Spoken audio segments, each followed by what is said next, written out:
Okay, we're in for a treat today. Yes. Yes, in today's Growing Oklahoma, we're talking about grass, how to grow it, the different types, the maintenance involved in the summer. And joining us now is expert Matthew Janda. He is the Associate Director of Horticulture and Grounds for the Myriad Botanical Gardens. Matthew, thanks so much for being here. Thank you for having me. We know you get questions all the time. What type of grass do you have? Because it's so nice out there.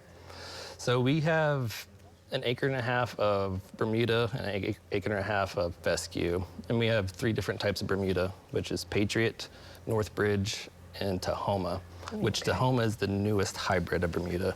Tahoma is the one that we're seeing in sports stadiums now, developed at OSU? Yes, Very and a lot of the professional teams are switching over to this grass just because it does so well. It loves the heat.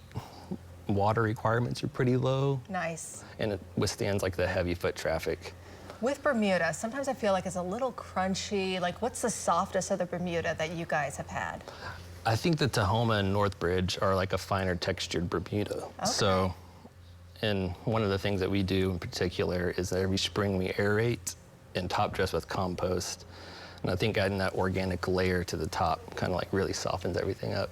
And it makes it green. Hey, we have video of the Myriad Gardens sod god right here. And you cut that about 2 inches, right? Yes, correct. Okay, so... Is that what we should be cutting our grass at if we have Bermuda at home? Yes, and right now is about the time of year where you want to raise your decks to from about 2 to 2.5 inches. And that will kind of let the leaf grow a little bit longer, and it will allow some moisture to be stored in those leaves to like withstand some of that drought. Hey, if we're talking about watering, and I know in Oklahoma City we are an every other day watering, should we be watering just a little bit every other day, or should we maybe not water and then just like once a week really soak the thing? So yeah, we've been lucky so far this year with all the rain, which is nice. But in theory, you want to like water it deep and less frequent, just because you want to get it deep down into the soil, stretch those roots out, and then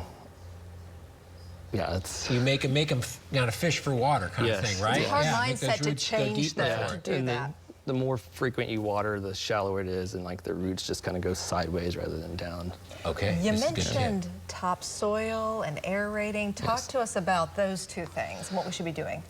So we aerate, which, you know, we'll poke holes in the ground, we'll pull a little core out, and what that does is allow for airflow and for the fertilizer and water to get in there and like alleviate compaction, since we have so much foot traffic like on all our lawns. Should we be doing that at our house? If you can, yes, it'd be beneficial.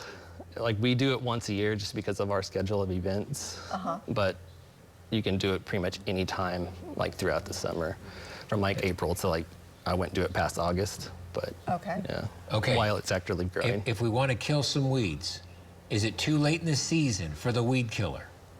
No. No, okay, so, but you say do it as early in the day and hope it's not like a 91-degree day. Yeah, it's best to do that in the morning, like when it's cooler, just because you do run the risk of some injury if it's applied later in the day when it's hot. And if people don't have the Bermuda, as we were talking about, they have the fescue, what advice do you have at trying to keep it green as we start to get into these warmer months? Water, like since we are on like rationing, like you kind of have to play with that, but then raise your decks, keep it longer. Yeah, longer for sure. For the fescue. Yep. Yeah, okay. The sod god. The sod god right here. Matt, thank you. We appreciate it. Good stuff right there. Well, thanks so much, Matthew, and we will be right back after this.